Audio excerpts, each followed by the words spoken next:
मेरे दोस्तों, गीता के 16वें अध्याय में श्री कृष्ण अर्जुन को दो प्रकार के व्यक्तित्व को समझाते हैं।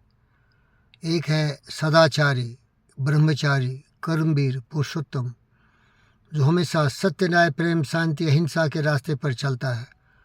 करुणा, दया के प्रवाह में अविरत बढ़ता हुआ चला जाता है और दुनिया में हर जीव जंतु, पशु पक्षी, मनुष्य को अपनी आत्मा की तरह सम्मान करते हुए इस धरती को स्वर्ग बना देना चाहता है। और दूसरे तरह के लोग का भी वर्णन करते हैं कृष्ण जी अर्जुन के सामने, जो कि काम, क्रोध, मद, लोभ, मोह, ईर्ष्या, द्वेष, नफरत, नाराजगी की दीवार खड़ा करता है। उदाहरण है दुर्योधन। वो हमेशा अपने आप को दुनिया का सर्वश्रेष्ठ, सर्वोत्तम बाहुबली समझता है और उस सारे कुकर्मों का जड़ होता है। काम, क्रोध, मद, लोभ, मोह, ईर्ष्या, द्वेष उसको इस तरह से जकड़े हुए होते हैं कि वो कभी भी अपने लिए विनाश का ही मार्ग खोजता है। तो प्यारे दोस्तों, गीता में पढ़ता हूँ, समझता हूँ और आप तक पहुँचाता हूँ। गीता एक ऐसी ज्ञान की छोटी सी पुस्तिका है जिसमें सारे जीवन के मर्म को समझाया गया है। और इसमें सारांश यही है जो कि हिंदुस्तान के पूर्वजों ने हमें बताया था। संगच्छध्वम संवदध्वम सममानासि जानताम देवा भाग में था पूर्वे संजाना नोपासते।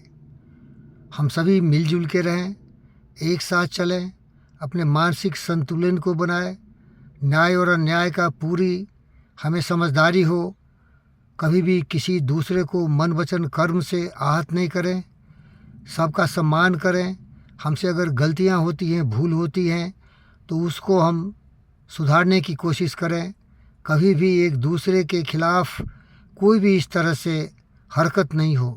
मन ही हमारा स्रोत है। जैसा मन वैसी वाणी वैसा कर्म। तो मन को बिल्कुल अनुशासित करना है।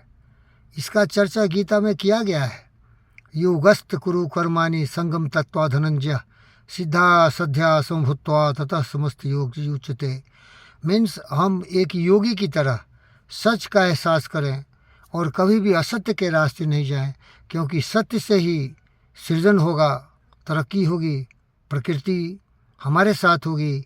ईश्वरा परिधाना, हम ईश्वर की परिधाना, जितने भी परिधियाँ हैं, जितने भी उसके सत्य को है समझें और असत्य से दूर रहें। लेकिन आप जानते हैं कितना कठिन है।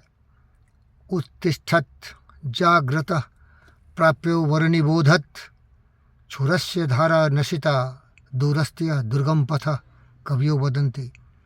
कितने लोगों को इस बात का एहसास है कि हमें एक सात्विक पवित्र जीवन जीना चाहिए। कभी भी लोभ, लालच, काम, क्रोध, मद, लोभ, मोह, ईर्ष्या, द्वेष का शिकार नहीं बनना चाहिए। वो अहंकार पैदा करता है, वो दुर्योधन पैदा करता है। वो इस तरह से भटके हुए इंसान होते हैं जो कि विनाश के लिए बिल्कुल पूरी दुनिया को जला देते हैं। आजकल ऐसे विनाशकारी लोगों की संख्या तरक्की पर है, तादाद बढ़ती जा रही है। डोनाल्ड ट्रंप हो, पुतिन हो, जेलेंस्की हो, हमास हो, मुल्ला मुनीर हो, जो भी लोग हैं जो शांति का रास्ता छोड़ के अशांति पैदा करना चाहते हैं, दुनिया को बर्बाद करना चाहते हैं, उन सबों को नरेंद्र मोदी जी हमेशा एक गीता की पुस्तिका प्रदान करते हैं और बोलते हैं थोड़ा इसको पढ़ लेना। अच्छा इंसान बनता है तो आप जो बताया उसका आचरण करो, और अगर गलत रास्ते जाएंगे तो दुनिया में तृतीय विश्व युद्ध विनाश होगा। धन्यवाद करता हूँ। मैं हूँ पंडित फकीर योगी वीरेंद्र योगी, ओम शांति आश्रम से, और यहाँ चौधरी आइलैंड से आपकी सेवा में हमेशा समर्पित रहता हूँ। और कभी क्रोध मत करिए, अपनी भाषा बोलिए, अपने सत्य को बोलिए। सत्यम बुर्यात प्रियम बुर्यात नो बुर्यात सत्यम अप्रियम। कभी सत्य कठोर होता है, लेकिन फिर भी सत्य बोलना चाहिए। मैक्स मर्मन ने लिखा है, speak your truth quietly and clearly. Speak your truth quietly and clearly. Buddha बोलते थे न सत्य, ब्राह्मणवाद के खिलाफ सत्य के साथ बोलते थे।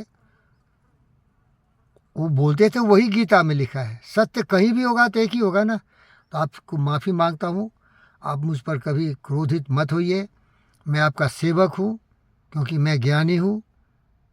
मैं ही अर्जुन हूँ, मैं ही कृष्ण के साथ संवाद सुना था, और आप भी ऐसा कर सकते हैं। अर्जुन एक व्यक्ति था और कृष्ण एक ज्ञानी थे।